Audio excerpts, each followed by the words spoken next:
Hello everyone. स्वागत है आप सबका अपने यूट्यूब चैनल पे। तो जैसा कि आप सबको पता है, बहुत जल्द हमारे सामने बीटीएससी एएनएम परमानेंट भर्ती आने वाली है, जिसमें सीट कितनी रहेगी? 8,938 सीटें रहेगी। ठीक है, तो ये आप सब जानते हैं कि कितनी बड़ी भर्ती होने वाली है। तो जो भी सिस्टर्स बीटीएससी एएनएम परमानेंट की तैयारी कर रहे हैं, तो हमारे साथ चैनल पे ज़रूर जुड़े, क्योंकि आप सबको पता है कि हम अभी बारी बारी से जितने भी इम्पोर्टेंट टॉपिक है सभी को डील कर रहे हैं। ठीक है, फिर उसके बाद सिलेबस के अनुसार, जो कि बीटीएससी परमानेंट भर्ती के लिए सिलेबस है, उसके अनुसार बारी बारी से चैप्टर बाय चैप्टर एक एक उसका थ्योरी और एमसीक्यूज सभी देखेंगे। जो भी सिस्टर्स बेसिक से तैयारी करना चाहते हैं वो हमारे चैनल को सब्सक्राइब करें। ठीक है, तो आइए हम सब मिलकर बेहतरीन तैयारी करते हैं। आप सब सिस्टर्स को वीडियो कैसा लगा कमेंट में ज़रूर बताएं, और नोट्स और पीडीएफ चाहिए तो हमारे व्हाट्सएप चैनल को ज़रूर ज्वाइन करें। ठीक है, तो वहाँ पे मैं डेली नोट्स और पीडीएफ शेयर करती हूँ। वीडियो पसंद आया तो मेरी मेहनत को देखते हुए चैनल को लाइक सब्सक्राइब ज़रूर करें और अपने दोस्तों के साथ भी शेयर करें। ठीक है,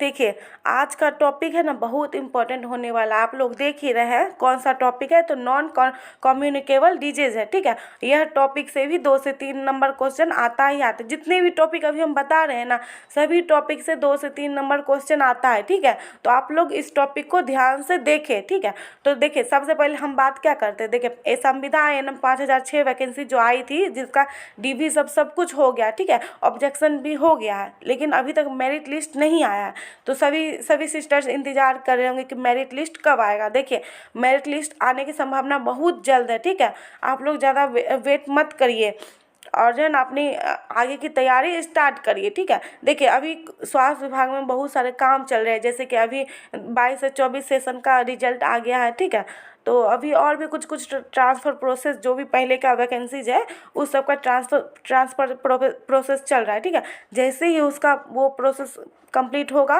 वैसे ही हमारा मेरिट लिस्ट हमारे सामने देखने को मिलेगा। मान लीजिए होली से पहले या होली के कुछ ही दिन बाद ऐसे संभावना है आने की। ठीक है, तो आप लोग को ज़्यादा टेंशन लेने वाली बात नहीं है। आप सब मिल करके आगे की वैकेंसी की तैयारी करते हैं। ठीक है, तो आज का टॉपिक आप लोग को पता है बहुत ही इम्पोर्टेंट होने वाला, और इस टॉपिक से एग्जाम में बार बार क्वेश्चन पूछे जाते हैं। ठीक है, तो इस वीडियो को पूरा ज़रूर देखें, क्योंकि हम इसे बहुत ही आसान तरीके से समझाने वाले हैं, और इसका पीडीएफ लेने के लिए व्हाट्सएप ग्रुप में ज्वाइन करें। ठीक है, तो आइए आज का टॉपिक देखते हैं। ठीक है, स्टार्ट करते हैं आज का टॉपिक।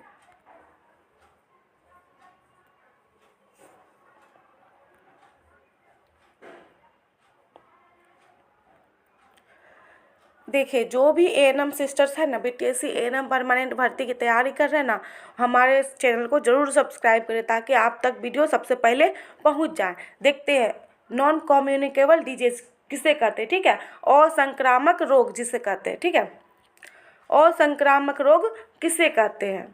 देखिए असंक्रामक रोग वे रोग होते हैं जो किसी व्यक्ति से दूसरे व्यक्ति में नहीं फैलते। देखिए असंक्रामक रोग नाम से ही पता चलता है, असंक्रामक मतलब किसी से फैलता नहीं है, ये नहीं फैलने वाली बीमारी होती है। ठीक है, जो किसी व्यक्ति से दूसरे व्यक्ति में नहीं फैलते, ये लंबे समय तक बने रहते हैं, और ये लंबे समय तक बने रहते हैं और धीरे धीरे विकसित होते हैं।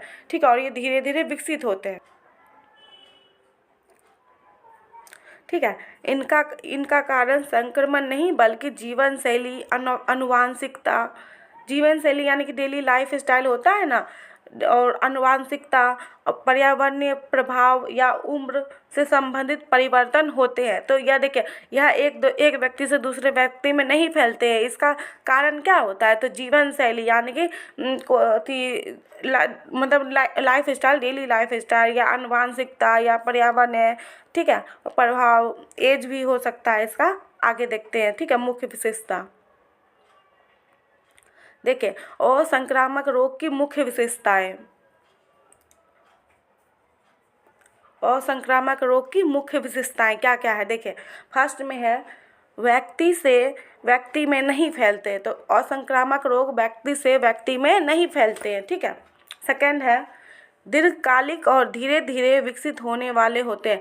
तो यह असंक्रामक बीमारी तुरंत में विकसित नहीं होते, जैसे कि किसी से संक्रमण होता है ना, इन्फेक्शन हो जाता है, खांसने छींकने, वो सब 1 से 2 दिन में ही असर दिखने लगते हैं। लेकिन ये असंक्रामक बीमारी है, यह दीर्घकालिक होते, बहुत लंबे समय तक रहते हैं और धीरे धीरे विकसित होते हैं। ठीक है, आगे देखते हैं।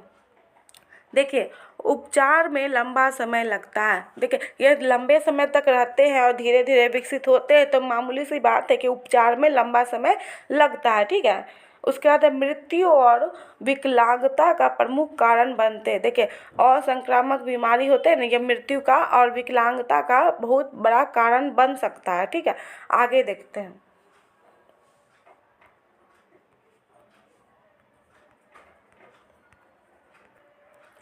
देखिए, आप 5 नंबर देखते हैं। देखिए, रोकथाम योग्य होते हैं और यदि समय पर जीवन शैली में सुधार किया जाए। देखिए, हम इसे रोक सकते हैं, और संक्रामक बीमारी को हम रोक सकते हैं अगर समय पर हम लोग लाइफ स्टाइल चेंज कर लें। ठीक है, तो इसे समय पर रोका जा सकता है। तो देखते हैं आगे, असंक्रामक रोग के प्रमुख कारक। ठीक है, और संक्रामक रोग के प्रमुख कारक देखते हैं। फर्स्ट में है अस्वस्थ जीवन शैली, यानी कि धूम्रपान, मतलब कि शराब, असंतुलित आहार, व्यायाम की कमी। तो असंक्रामक रोग के प्रमुख कारण कौन कौन से? अस्वस्थ जीवन शैली। ठीक है, तो देखिए, अस्वस्थ जीवन शैली, कोई शराब पीता है और नशा वगैरह करता है, सिगरेट पीता है, इस सब के कारण भी है ना कुछ कुछ बीमारियां हो सकती है। ठीक है, और कोई भी एक्सरसाइज सब नहीं करता है और कुछ भी फास्ट फूड वगैरह सब खाते पीते रहता है, तो वो सबको बीमारी हो सकता है। ठीक है, आगे है।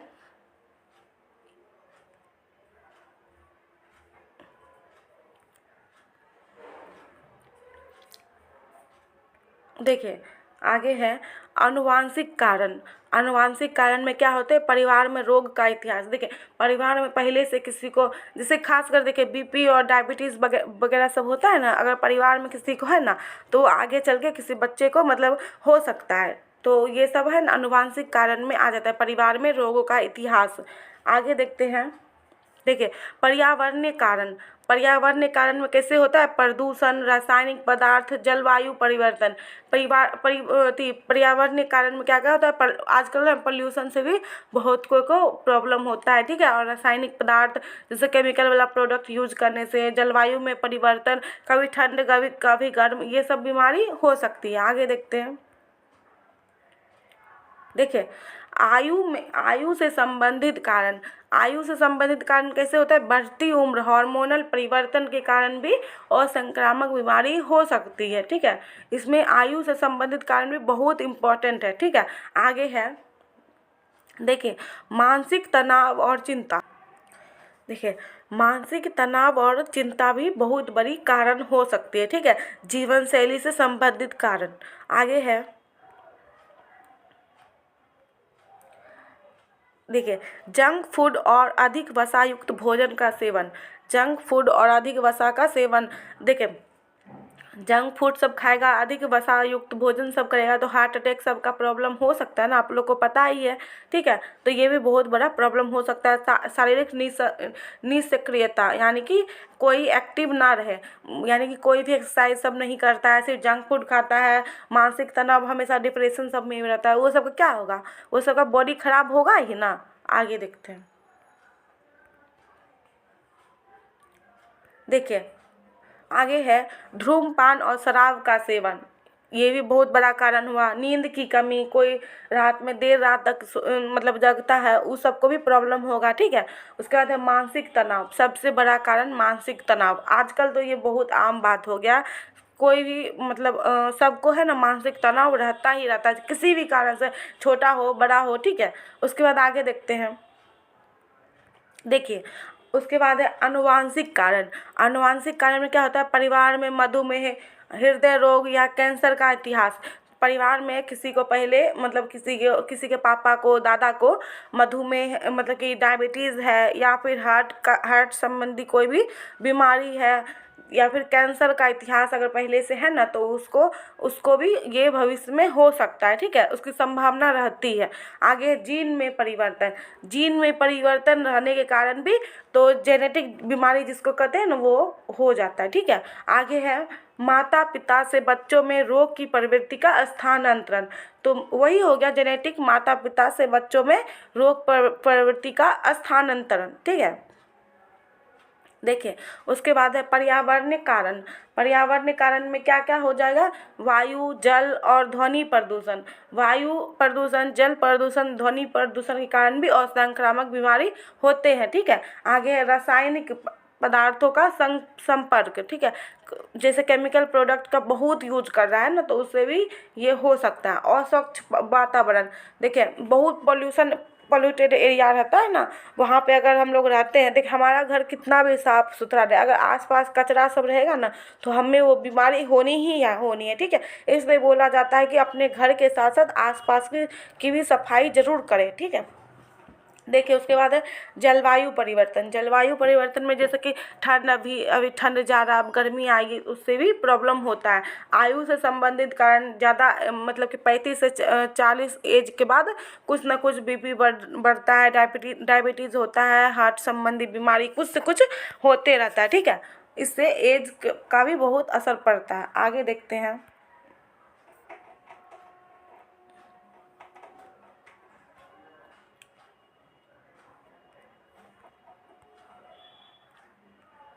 देखिए एज एज से कैसे असर पड़ता है। उम्र बढ़ने पर शरीर की प्रतिरक्षा शक्ति में कमी। देखिए उम्र बढ़ता है ना, तो इम्यूनिटी कम हो जाता है, ठीक है, उससे भी असर पड़ता है। कोशिकाओं की मरम्मत की क्षमता घट जाता है। जैसे अभी अभी नए नए सेल्स बहुत जल्दी जल्दी हमें, जैसे अभी कोई भी घाव या कट लगता है, तुरंत में हमारे नए सेल्स बन के वहाँ पे मतलब कि ठीक हो जाते हैं, ठीक है। लेकिन उम्र जैसे जैसे बढ़ता है तो जल्दी से मतलब रिकवर नहीं हो पाता है, ठीक है। तो उससे भी होता है हार्मोनल परिवर्तन। उम्र बढ़ने पर हार्मोनल परिवर्तन होता है, ठीक है, तो उससे भी होता है, ठीक है। अंगों की कार्य क्षमता में गिरावट, कोई भी अंग है ना, मतलब बॉडी पार्ट्स अच्छे से काम नहीं कर पाते। और संक्रामक रोगों के प्रकार और उनके कारण, वो उदाहरण देखिए आगे है। देखिए असंक्रामक रोग के प्रकार और उनके कारण और उदाहरण सब है इसमें, ठीक है। आप लोग को समझने में आसानी होगा, बहुत ही आसान भाषा में। देखिए फर्स्ट में है हृदय संबंधी रोग, यानी कि हार्ट संबंधी रोग, धूम्रपान, मोटापा, उच्च रक्तचाप यानी कि हाई बीपी, ठीक है, बीपी और तनाव। हृदय संबंधी रोग में क्या क्या, इसका कारण क्या क्या होता है, धूम्रपान, ठीक है। हृदय संबंधी रोग कैसे होता है, धूम्रपान करने से, मोटापा, उच्च रक्तचाप, तनाव, हृदयघात, स्ट्रोक। देखिए हार्ट अटैक और स्ट्रोक हो सकता है, इसका उदाहरण है। आगे देखते हैं। देखिए आगे है मधुमेह यानी कि डायबिटीज़। डायबिटीज़ कैसे होता है, इसका कारण क्या, अस्वस्थ आहार, यानी कि कोई अच्छा सा डाइट नहीं लेता है। मोटापा, आनुवांशिकता, डायबिटीज़ ज़्यादातर आनुवांशिकता के कारण भी होता है। उदाहरण में है टाइप 1 और टाइप 2 डायबिटीज़, ठीक है। आगे है कैंसर। कैंसर, धूम्रपान, रासायनिक पदार्थ, आनुवांशिकता। देखिए आजकल धूम्रपान तो है ही, लेकिन जो धूम्रपान नहीं भी करते हैं ना, उसको भी सुनने को मिलता है कि उसे भी कैंसर हो गया। तो वो क्यों होता है, तो रासायनिक पदार्थ। आजकल देखिए फल में भी इतना इतना तरह के रसायन पदार्थ का उपयोग होता है ना, फल सब्जी वगैरह सब में। तो और लोग क्या कर सकता है, तो मजबूरी में खाना ही पड़ता है। तो हमें क्या करना चाहिए, फल सब्जी सबको अच्छे से साफ़ करें, ताकि उसमें जितने भी केमिकल का यूज हुआ होगा सभी अच्छे से धुल जाए, ठीक है। तो ये सब चीज़ से बचाव करना चाहिए। आगे देखते हैं। देखिए कैंसर का उदाहरण में फेफड़ों, स्तन, मुख का कैंसर, ठीक है, ये सब हो गया। फिर उसका 4 नंबर में है श्वसन रोग। श्वसन रोग में क्या होता है, वायु प्रदूषण, धूम्रपान, ठीक है, वायु प्रदूषण के कारण भी श्वसन रोग, सांस लेने में प्रॉब्लम होती है, ठीक है। उदाहरण क्या है, अस्थमा, COPD, ठीक है। आगे है देखिए मानसिक रोग। मानसिक रोग में क्या होता है, तनाव, अवसाद, जिसको कहते हैं डिप्रेशन, ठीक है। सामाजिक दबाव, कुछ भी सोसाइटी का प्रेशर रहता है ना, डिप्रेशन, एंजाइटी हो जाता है, ठीक है। आगे देखते हैं। कुछ भी सामाजिक प्रेशर होता है, शादी का, जॉब का, यही सब आजकल सबके लाइफ में ना यही सब चीज़ चलता है, ठीक है। देखिए उसके बाद है, देखिए उसके बाद है मस्कुलो स्केलेटल रोग, मतलब मस्कुलो और स्केलेटल दोनों मिक्स है, मतलब मसल्स और स्केलेटल मतलब हड्डी, दोनों का मिक्स है रोग, ठीक है। उम्र पोषण की कमी, तो ये रोग कब होता है, उम्र बढ़ने पर और पोषण की कमी होने पर, जैसे कि 40-45 साल के बाद है ना गठिया, ये ऑस्टियोपोरोसिस, ये सब जो है ना होता है, ठीक है। ये जो है ना ऑस्टियोपोरोसिस, ये ज़्यादातर होता है ना 45 साल के बाद, फीमेल में होता है ना मेनोपॉज होने के बाद ये होता है, ठीक है। गठिया ये सब उम्र बढ़ने पर होता है, ठीक है। आगे देखते हैं, देखिए तंत्रिका तंत्र के रोग, तंत्रिका तंत्र के रोग कैसे होता है, तो आयु अनुवांशिकता, ठीक है, आयु बढ़ने पे या फिर अनुवांशिकता के कारण होता है, जिसको कहते हैं अल्जाइमर, पार्किंसंस रोग, ठीक है, ये सब होता है। आगे देखते हैं क्या है, देखिए आगे है एएनएम की भूमिका, ठीक है। एएनएम की भूमिका फर्स्ट में है, देखते हैं हम लोग एएनएम की भूमिका। ये देखिए कुछ भी चीज़ में एएनएम की भूमिका हम लोग को देखने का बहुत ज़रूरी है, क्योंकि ये हमारे लिए बहुत इंपॉर्टेंट होने वाला है, ठीक है। समुदाय में स्वास्थ्य शिक्षा देना, तो एएनएम क्या करती है, समुदाय में स्वास्थ्य शिक्षा देती है। उसके बाद है, देखिए असंक्रामक रोगों की स्क्रीनिंग और पहचान करना, तो एएनएम सिस्टर्स क्या करती है, पहले तो समुदाय में स्वास्थ्य शिक्षा देती है, फिर होम विजिट करती है ना, तो असंक्रामक रोगों की स्क्रीनिंग और पहचान करना, ठीक है, ये उसका कार्य यानी कि भूमिका होता है। आगे देखते हैं कौन सी भूमिका है,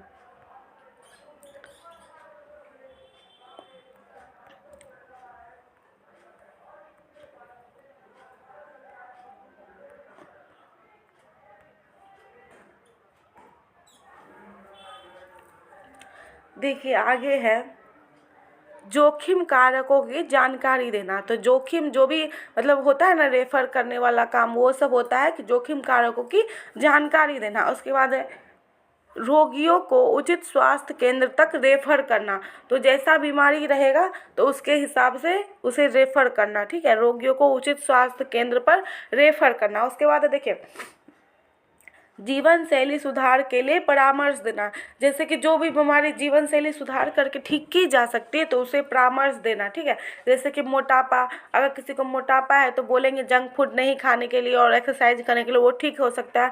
हार्ट वाला है तो उसे भी बोलेंगे कुछ भी वसा वाला चीज़ सब नहीं खाने के लिए, और उसे हेल्दी चीज़ खाने और एक्सरसाइज सब करने से। डायबिटीज़ रहेगा तो उसे सबका अपना अपना डाइट बताएंगे कि ये खाना है, वो खाना है, ऐसा करना है, तो ये सब परामर्श देना, ठीक है। उसके बाद है राष्ट्रीय कार्यक्रमों के अंतर्गत सर्वेक्षण और रिपोर्टिंग करना, तो जो भी राष्ट्रीय कार्यक्रम होता है ना, जैसे कि होता है ना कैंसर नियंत्रण कार्यक्रम और फिर कुपोषण वाला कार्यक्रम, वो सब होता है ना, वो सबका सर्वेक्षण करना और रिपोर्टिंग करना, इसका एएनएम की भूमिका होती है, ठीक है। आगे देखते हैं, देखिए राष्ट्रीय असंक्रामक रोग नियंत्रण कार्यक्रम भारत सरकार द्वारा चलाई जाती है, ठीक है। NPCDSCS कहते हैं जिसको, कि ये ऑब्जेक्टिव में आता है, ठीक है। इसका पूरा नाम क्या होता है, NPCDSCS का national programme for prevention and control of cancer, ठीक है। National programme for prevention and control of cancer, diabetes, cardiovascular disease and stroke, ये सब आ गया। देखिए कौन कौन से इसमें मतलब कि कौन सा नियंत्रण कार्यक्रम है, तो कैंसर का, डायबिटीज़ का, कार्डियोवास्कुलर डिजीज और स्ट्रोक, ये सब का नियंत्रण किया जाता है। आगे देखते हैं, देखिए इसका उद्देश्य क्या होता है, उद्देश्य है असंक्रामक रोगों की रोकथाम और नियंत्रण, इसका उद्देश्य क्या होता है, असंक्रामक रोगों की रोकथाम और नियंत्रण करना, ठीक है। उसके बाद है प्रारंभिक पहचान और उपचार की सुविधा, हम लोग जैसे कि ज़्यादा गंभीर सीरियस होने से पहले ही रोगों की पहचान कर लेंगे और उसका ट्रीटमेंट करेंगे तो उसका इलाज पॉसिबल है, ठीक है। आगे देखते हैं, देखिए आगे है जागरूकता बढ़ाना, कुछ भी मतलब हम लोग बोलेंगे कि ये चीज़ कम, मतलब कि उसको बताएंगे, कुछ भी बोलेंगे उसको जंक फूड कम खाने के लिए, अच्छा हेल्दी लाइफ स्टाइल जीने के लिए जागरूकता बढ़ाएंगे, ठीक है। उसके बाद है स्वास्थ्य कर्मियों का प्रशिक्षण, यानी कि स्वास्थ्य कर्मी का प्रशिक्षण यानी कि क्या होता है, प्रशिक्षण यानी कि क्या होता है, ट्रेनिंग, ठीक है, तो उसके लिए ट्रेनिंग दिया जाता है। आगे है प्राथमिक स्वास्थ्य केंद्रों पर स्क्रीनिंग की व्यवस्था, तो पीएससी पर स्क्रीनिंग की व्यवस्था होती है। ठीक है, आगे देखते हैं। देखिए इसका है मुख्य घटक। मुख्य घटक पहला क्या है, स्वास्थ्य शिक्षा और जागरूकता। ठीक है, उसके बाद स्क्रीनिंग और प्रारंभिक निदान, उसके बाद उपचार और रेफरल सेवाएं। ठीक है, उसके बाद निगरानी व और मूल्यांकन, उसके बाद सामुदायिक भागीदारी। ठीक है, देखिए ये सब होगा ना, मुख्य घटक हो गया। आगे देखते हैं। देखिए जो भी था, अब आगे है ना 40 MCQs है। ठीक है, जो कि मोस्ट इम्पॉर्टेंट रहने वाले, आप लोग ये सभी MCQs अच्छे से देखें, इससे 2 से 3 नंबर कंफर्म रखें अपना। आगे है देखिए, फर्स्ट नंबर का क्वेश्चन है असंक्रामक रोग किसे कहते हैं। तो आप लोग ऊपर देखें तो असंक्रामक रोग किसे कहते हैं। आइए ऑप्शन देखते हैं। इसमें ऑप्शन है जो व्यक्ति से व्यक्ति में फैलते हैं, ये तो नहीं होगा ना, वो व्यक्ति से व्यक्ति में नहीं फैलता। ठीक है, तो जो व्यक्ति से व्यक्ति में फैलते। ठीक है, उसके बाद है जो व्यक्ति से व्यक्ति में नहीं फैलते। ठीक है, जो व्यक्ति से व्यक्ति में नहीं फैलते। आगे भी ऑप्शन देखते हैं, जो केवल बच्चों में होते हैं। ठीक है, आगे देखते हैं। आगे है जो केवल जानवरों में होते, तो ये सब तो नहीं होगा ना।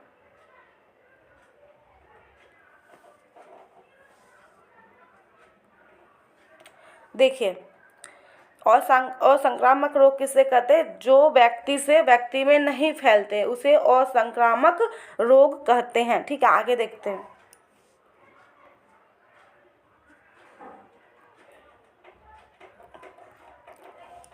देखिए सेकेंड नंबर में है असंक्रामक रोग का एक उदाहरण है।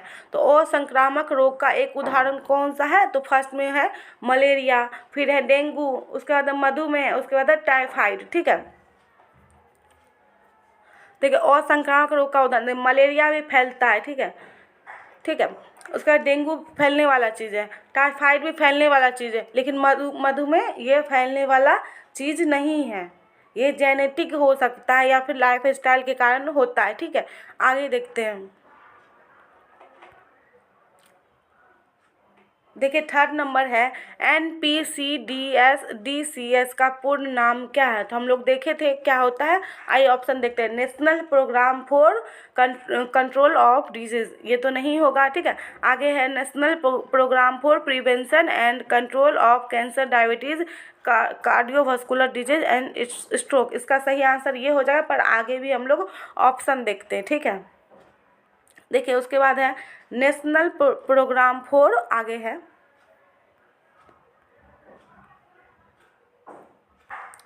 Communicable disease. ठीक है, ये भी नहीं होगा। ठीक है, उसका national programme for child development, देखिए ये भी नहीं होगा। ठीक है, तो इसका सही आंसर क्या हो जाएगा, NPCDS का पूर्ण रूप यानी कि फुल फॉर्म क्या होता है, national programme for prevention and control of cancer, diabetes, cardiovascular disease and stroke. इसका सही आंसर यही हो जाएगा। ठीक है, आगे देखते हैं। देखिए आप लोग को इसका PDF चाहिए, हमारे व्हाट्सएप ग्रुप को ज्वाइन करें, वहाँ मैं इसका PDF डेली भेज देती हूँ। ठीक है, आप लोग को इसका PDF मिलेगा और आप लोग एक बार और रिवाइज करके अच्छे से पढ़ लीजिएगा, ताकि आसानी से आप लोग इसे भूल ना पाएँ। ठीक है, आगे देखते हैं। देखिए असंक्रामक रोगों का प्रमुख कारण है। तो असंक्रामक रोगों का प्रमुख कारण क्या होता है, तो फर्स्ट ऑप्शन है संक्रमण, उसके बाद है अस्वस्थ जीवन शैली। ठीक है, उसके बाद है बैक्टीरिया, उसके बाद है वायरस। देखिए असंक्रामक रोग का प्रमुख कारण क्या होता है, अस्वस्थ जीवन शैली इसका प्रमुख कारण होता है। ठीक है, अस्वस्थ जीवन शैली इसका प्रमुख कारण होता है। आगे देखते हैं। देखिए हृदय रोग किस श्रेणी में आता है, तो हृदय रोग किस श्रेणी में आता है, फर्स्ट ऑप्शन है संक्रामक रोग, सेकेंड है असंक्रामक रोग, फिर परजीवी रोग, फिर पोषण संबंधी रोग। देखिए हृदय रोग किस श्रेणी में आता है, तो ये तो संक्रामक नहीं होता है, परजीवी रोग भी नहीं होता है, पोषण संबंधी रोग भी नहीं होता। हृदय रोग किस संबंधी में, असंक्रामक रोग में हृदय रोग आता है। आगे देखते हैं।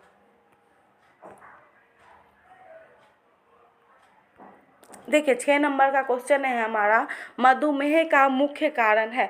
तो मधुमेह यानी कि डायबिटीज़ किसके कारण होता है? तो देखिए फर्स्ट ऑप्शन है इंसुलिन की कमी, सेकंड में है बैक्टीरिया, उसके बाद है वायरस, फिर है फंगल संक्रमण। देखिए बैक्टीरिया से नहीं होता है, वायरस से नहीं होता है, फंगल संक्रमण से नहीं होता है। तो मधुमेह किससे होता है? इंसुलिन की कमी के कारण मधुमेह यानी कि डायबिटीज़ होता है। ठीक है, आगे देखते हैं। देखिए 7 नंबर का क्वेश्चन है, कैंसर किस प्रकार का रोग है? तो कैंसर किस प्रकार का रोग होता है? फर्स्ट ऑप्शन देखते हैं संक्रामक, उसके बाद है असंक्रामक, फिर है परजीवी, उसके बाद है पोषण संबंधी। तो कैंसर किस प्रकार का रोग होता है? तो कैंसर देखिए ना ही संक्रामक रोग होता है, ना ही परजीवी होता है, ना ही पोषण संबंधित। कैंसर किस प्रकार का रोग होता है? तो असंक्रामक रोग होता है। कैंसर किस प्रकार का रोग होता है? तो असंक्रामक रोग होता है। उसके बाद देखते हैं, देखिए 8 नंबर का क्वेश्चन है, अस्थमा का प्रमुख कारण। अस्थमा का प्रमुख कारण क्या होता है? तो फर्स्ट ऑप्शन है जल प्रदूषण, उसके बाद है वायु प्रदूषण, उसके बाद ध्वनि प्रदूषण। आगे देखते हैं, उसके बाद है जलवायु परिवर्तन। देखिए अस्थमा होता है ना, वो सांस लेने में प्रॉब्लम होता है ना, तो वो किस कारण से होता है? तो वायु प्रदूषण के कारण अस्थमा होता है। ठीक है, तो इसका आंसर क्या हो जाएगा? वायु प्रदूषण। आगे देखते हैं,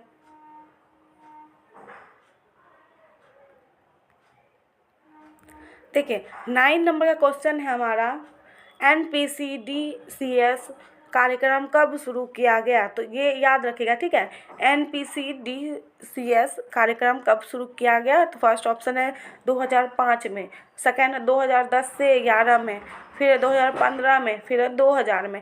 तो ये कार्यक्रम कब शुरू किया गया? 2010 से 11 में कार्यक्रम स्टार्ट किया गया था। ठीक है, आगे देखते हैं, देखिए 10 नंबर का क्वेश्चन है, असंक्रामक रोगों की रोकथाम का सबसे अच्छा तरीका है। तो असंक्रामक रोगों की रोकथाम का सबसे अच्छा तरीका कौन सा होता है?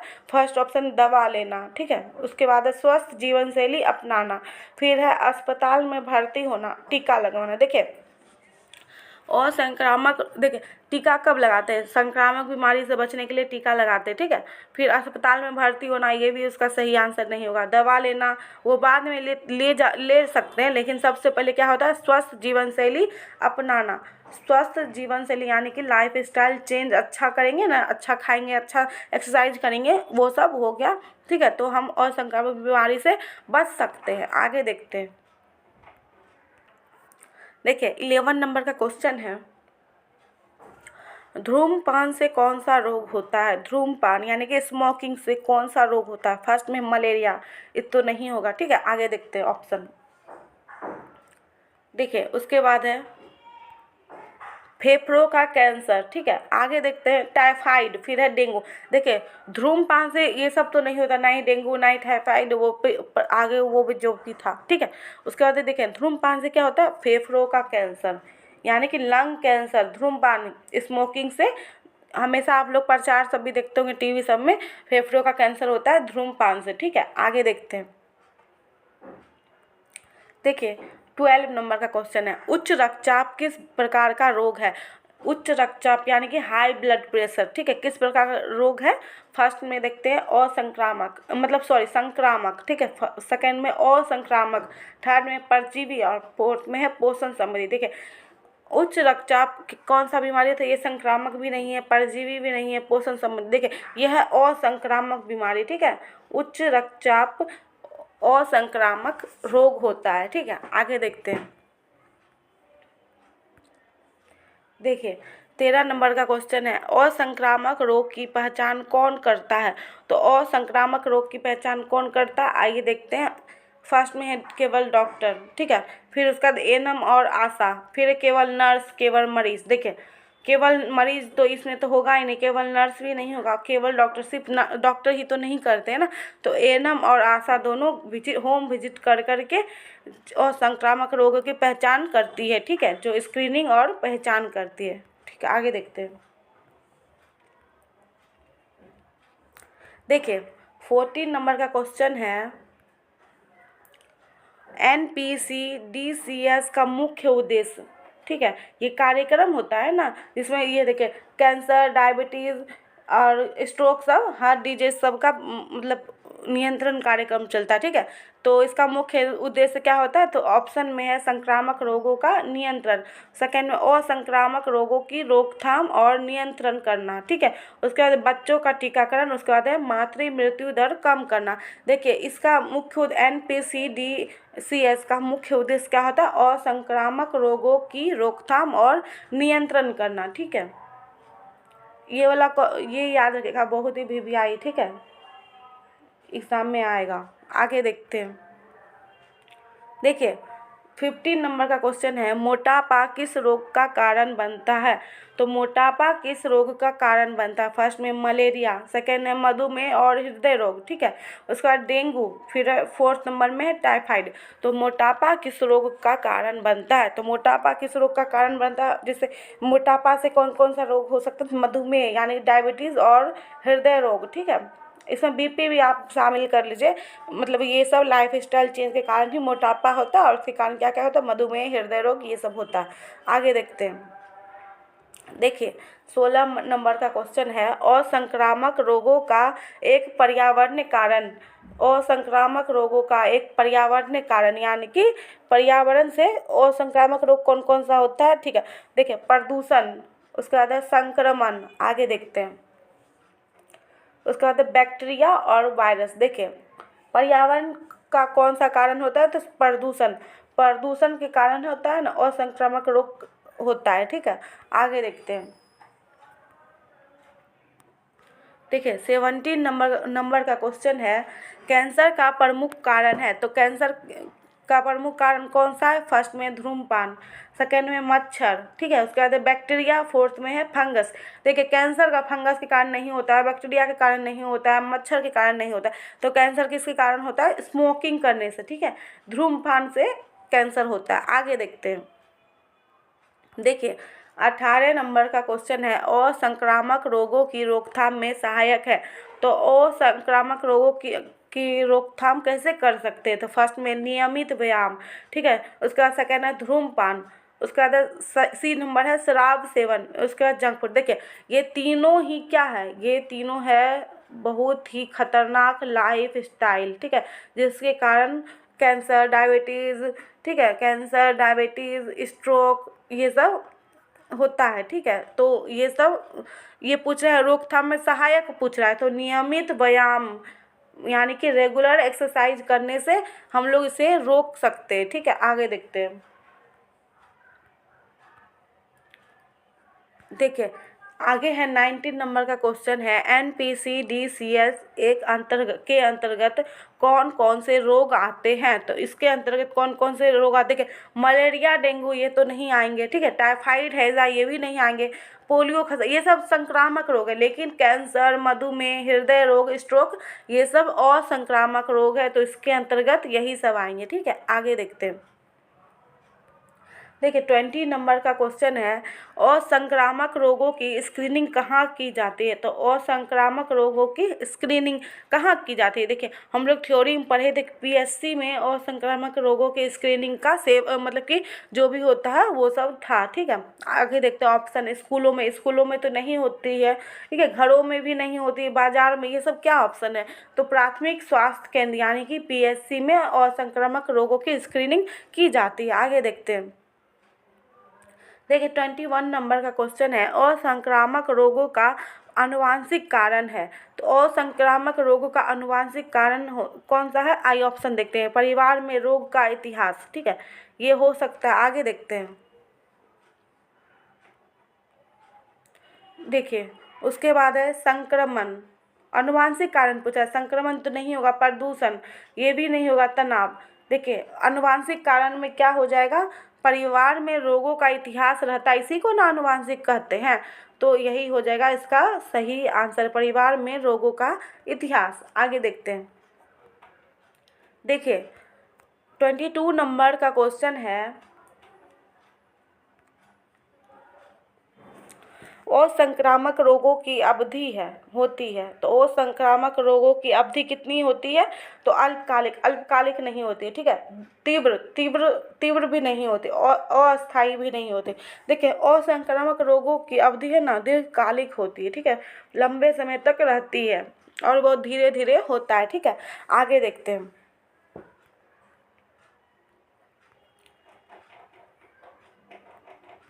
देखिए 23 नंबर है, असंक्रामक रोगों का मानसिक कारण। असंक्रामक रोगों का मानसिक कारण क्या है? देखिए तनाव, फर्स्ट ऑप्शन है तनाव। तनाव के कारण ही असंक्रामक रोग का मानसिक कारण होता है। ठीक है, आगे भी देखते, संक्रमण नहीं होगा, प्रदूषण, ये तो प्रदूषण वाला पूछ रहा है। ठीक है, पोषण। देखिए असंक्रामक रोगों का मानसिक कारण क्या होता है? तनाव। तनाव के कारण है ना असंक्रामक रोग का मानसिक कारण होता है। आगे देखते हैं।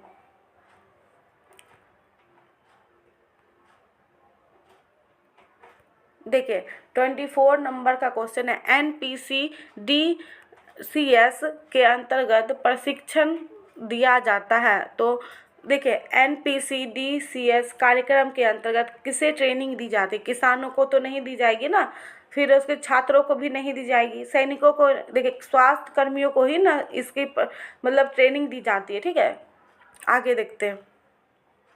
देखिए 25 नंबर का क्वेश्चन है, एएनएम की भूमिका है। तो एएनएम की कौन सी क्या भूमिका रहती है?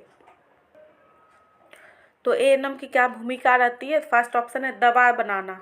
दवा नहीं बनाती है ना एएनएम, अस्पताल चलाना। तो सिर्फ एएनएम भी अस्पताल नहीं चलाती, प्रयोगशाला कार्य ये सब तो नहीं होता है ना। तो एएनएम क्या करती है? स्वास्थ्य शिक्षा और स्क्रीनिंग। ठीक है, गांव में लोगों को स्वास्थ्य का शिक्षा यानी कि जागरूक करती है और स्क्रीनिंग करती है। ठीक है, एएनएम की यही भूमिका हम लोग पढ़े थे। ठीक है, आगे देखते हैं। देखिए उसके बाद 26 नंबर का क्वेश्चन है, असंक्रामक रोग का उदाहरण। तो असंक्रामक रोग का उदाहरण क्या है? आइए देखते हैं। फर्स्ट में मलेरिया नहीं होगा, हृदय आघात, उसका डेंगू भी नहीं होगा। आगे देखते हैं। उसके बाद है टाइफाइड। देखिए ये सब है ना संक्रामक है, लेकिन असंक्रामक पूछ रहा है यहाँ पे। तो असंक्रामक क्या होगा? हृदय आघात यानी कि स्ट्रोक जिसको कहते हैं। ठीक है, इसका सही आंसर हो जाएगा। आगे देखते हैं। देखिए 27 नंबर का क्वेश्चन है, असंक्रामक रोगों का सामाजिक कारण है। तो असंक्रामक रोगों का सामाजिक कारण, ठीक है, फर्स्ट में शहरीकरण और निष्क्रिय जीवन शैली। मेन तो अभी यही प्रॉब्लम चल रहा है, शहरीकरण और निष्क्रिय जीवन शैली। कोई एक्सरसाइज नहीं, कुछ भी नहीं, सब अपने काम में व्यस्त रहते हैं। आगे है संक्रमण। ठीक है, उसके बाद प्रदूषण, उसके बाद गरीबी। देखिए और संक्रामक रोग का सामाजिक कारण पूछा, सामाजिक में क्या होगा? शहरीकरण और निष्क्रिय जीवन शैली। शहरीकरण और निष्क्रिय जीवन शैली कारण ये सामाजिक कारण होते हैं। आगे देखते हैं। देखिए 28 नंबर का क्वेश्चन है, NPCDCS का एक घटक है। तो ये इसका एक घटक कौन सा है? जन जागरूकता। उसका टीकाकरण। सी नंबर है जल शुद्धिकरण, पोषण वितरण। देखिए NPCDCS एक महत्वपूर्ण घटक क्या है? तो जन जागरूकता। इसमें लोगों को जागरूक किया जाता है। ठीक है, स्वस्थ जीवन शैली अपनाने के लिए। आगे देखते हैं। देखिए 29 नंबर का क्वेश्चन है, असंक्रामक रोगों की पहचान के लिए कौन सी जांच की जाती है? तो इसके लिए असंक्रामक रोग की पहचान के लिए कौन सी जांच की जाती है? फर्स्ट ऑप्शन है, देखिए ब्लड शुगर, बीपी, बीएमआई। ठीक है, उसके बाद बीएमआई होता है बॉडी मास इंडेक्स। ठीक है, ये निकाला जाता है बॉडी वेट और हाइट के अनुसार। ठीक है, आगे मलेरिया टेस्ट, उसके बाद डेंगू टेस्ट है। देखिए ये तीनों है ना संक्रामक बीमारी हो गया। ठीक है, लेकिन यहाँ पूछ रहा और संक्रामक के लिए कौन कौन सा जाँच होता है? तो ब्लड शुगर, बीपी, बीएमआई, ये सब और संक्रामक रोग के लिए होता है। ठीक है, आगे देखते हैं। देखिए 30 नंबर का क्वेश्चन है, असंक्रामक रोगों की रोकथाम में कौन सी नीति अपनाई जाती है? तो असंक्रामक रोगों की रोकथाम के लिए कौन सी नीति अपनाई जाती है? फर्स्ट में स्वास्थ्य संवर्धन नीति। ठीक है, उसका कृषि नीति। सी है शिक्षा नीति, फिर औद्योगिक नीति। देखिए ये सब नीति तो नहीं होगा ना, तो इसका सही आंसर क्या होगा? स्वास्थ्य संवर्धन नीति। तो असंक्रामक रोगों की रोकथाम में कौन सी नीति अपनाई जाती है? तो स्वास्थ्य संवर्धन नीति। आगे देखते हैं। देखिए 31 नंबर का क्वेश्चन है, असंक्रामक रोगों का आयु संबंधी कारण है। तो असंक्रामक रोगों का आयु संबंधी कारण पूछ रहा है। ठीक है, तो इसका फर्स्ट ऑप्शन है बढ़ती उम्र। ठीक है, सेकेंड में संक्रमण, सी है प्रदूषण। आगे देखते हैं। उसके बाद है तनाव। देखिए आयु संबंधी पूछ रहा है तो आयु संबंधी में क्या होगा, बढ़ती उम्र। आयु संबंधी में क्या हो जाएगा, बढ़ती उम्र। ठीक है, देखिए बड़ा कर देते हैं, बढ़ती उम्र। और संक्रामक रोगों का आयु संबंधी कारण कौन सा होगा, बढ़ती उम्र के कारण और संक्रामक बीमारी होती है। आगे देखते हैं, देखिए 32 नंबर का क्वेश्चन है, कैंसर की स्क्रीनिंग कहाँ होती है। ठीक है, तो कैंसर की स्क्रीनिंग कहाँ होती है, फर्स्ट ऑप्शन है जिला अस्पतालों में। ठीक है, स्कूलों में, घरों में। देखिए ये सब तो ऑप्शन नहीं होगा, आप लोग देखे होंगे स्कूलों में नहीं होती है, घरों में भी नहीं होती, पंचायतों में भी नहीं होते, तो कहाँ होती है, जिला अस्पतालों में कैंसर की स्क्रीनिंग अब ये होने लगा है। ठीक है, इसकी सुविधा जिला अस्पतालों में दे दी है। ठीक है, आगे देखते हैं, देखिए 33 नंबर का क्वेश्चन है, असंक्रामक रोगों की रोकथाम में उपयोगी आहार है। तो असंक्रामक रोगों की रोकथाम में उपयोगी आहार कौन सा होता है, तो संतुलित आहार, फिर जंक फूड, तला हुआ भोजन, अधिक चीनी वाला भोजन। देखिए जंक फूड तो एकदम बेकार, इससे तो बचाया जाता है। ठीक है, तला हुआ भोजन भी नहीं, अधिक चीनी वाला भोजन भी। देखिए असंक्रामक रोगों की रोकथाम में उपयोगी आहार क्या होता है, संतुलित आहार। देखिए संतुलित आहार को ही सर्वोच्च आहार कहा जाता है। ठीक है, आगे है, देखिए आगे 34 नंबर का क्वेश्चन है, असंक्रामक रोगों का प्रमुख जोखिम कारक है। तो प्रमुख जोखिम कारक पूछ रहा है, देखते हैं ऑप्शन।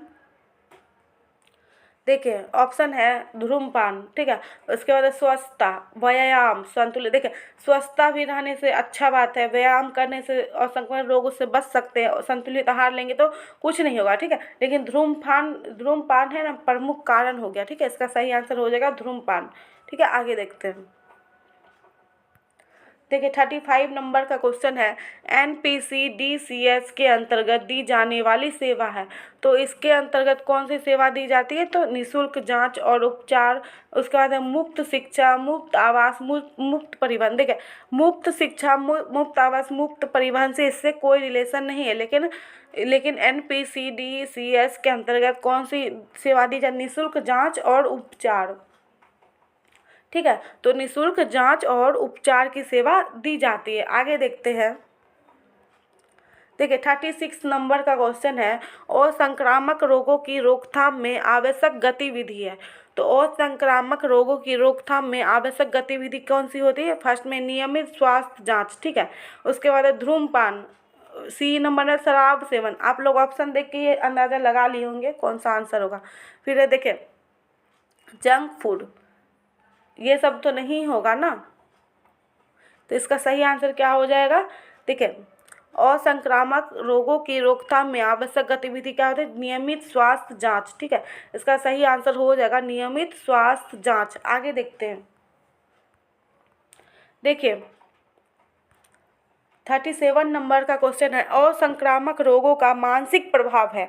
असंक्रामक रोगों का मानसिक प्रभाव है। ठीक है, फर्स्ट में है अवसाद यानी कि डिप्रेशन। ठीक है, आगे है संक्रमण, प्रदूषण, मोटापा। देखिए मानसिक पूछ रहा है, मानसिक पूछ रहा है। ठीक है, तो प्रदूषण ये सब रहता नहीं, ये पर्यावरण वाला रहता। ठीक है, तो मानसिक पूछ रहा है, तो इसका क्या होगा आंसर, अवसाद यानी कि डिप्रेशन। ठीक है, आगे देखते हैं, देखिए 38 नंबर का क्वेश्चन है, NPCDCS का संतुलित संचालन कौन करता है। NPCDCS का संचालन कौन करता है। देखिए ये स्वास्थ्य से संबंधित है ना कार्यक्रम, तो कौन संचालन करेगा, शिक्षा मंत्री तो नहीं करेगा, कृषि मंत्रालय भी नहीं करेगा, पर्यावरण मंत्रालय भी नहीं करेगा, इसका संचालन कौन करेगा, स्वास्थ्य एवं परिवार कल्याण मंत्रालय। ठीक है,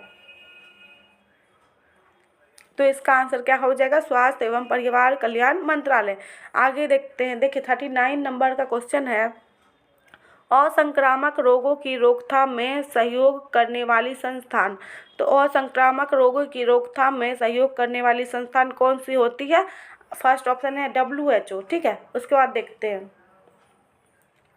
फिर उसके बाद है यूनेस्को। ठीक है, फिर है यूनिसेफ, FAO। देखिए कुछ भी स्वास्थ्य से संबंधित जो भी होते हैं कार्यक्रम या फिर कुछ भी होती है, तो उसे कौन संचालन करता है, सहयोग करता है। ठीक है, तो WHO, इसका आंसर क्या हो जाएगा WHO। ठीक है, आगे देखते हैं, देखिए 40 नंबर का क्वेश्चन है,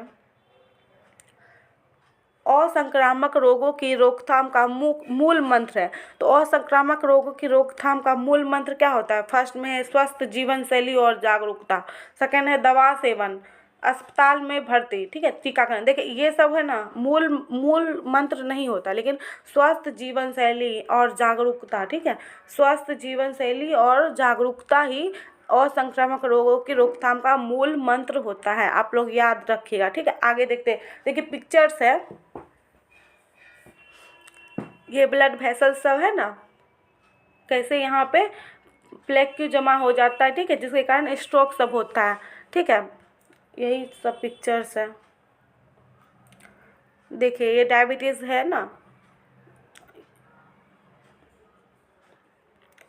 आप लोग पिक्चर्स देख लीजिएगा, ये कैंसर वाला है, ठीक है। चलिए आज के लिए इतना ही, अब नेक्स्ट टॉपिक में मिलेंगे जो कि बहुत इम्पोर्टेंट रहने वाला है। आप लोग को कैसा लगा आप लोग कमेंट में ज़रूर बताएं, और इसका पीडीएफ चाहिए तो हमारे व्हाट्सएप ग्रुप से ज्वाइन हो जाइए, वहाँ मैं इसका पीडीएफ भेज दूँगी, ठीक है। तो आप लोग अब घबराइए मत, देखिए बहुत जल्द मेरिट लिस्ट भी आने वाला है 5006 के लिए, ठीक है। और भी अभी 22 से 24 का रिजल्ट आ गया है, और भी सेशन 2023 से 25 वाले का अभी तक एग्ज़ाम नहीं हुआ है। तो उन लोगों को भी घबराने वाली बात नहीं है, क्योंकि उन लोगों का यूनिवर्सिटी चेंज हुआ है ना, इस कारण से थोड़ा लेट कर रहा है। तो धीरे धीरे हमको लगता है अप्रैल या जून तक में उन लोगों का भी एग्ज़ाम ले लिया जाएगा। तो चलिए मिलते हैं अब कल के नेक्स्ट वीडियो में, ठीक है, जो कि बहुत इम्पोर्टेंट रहने वाला है। बहुत बहुत धन्यवाद। राधे राधे।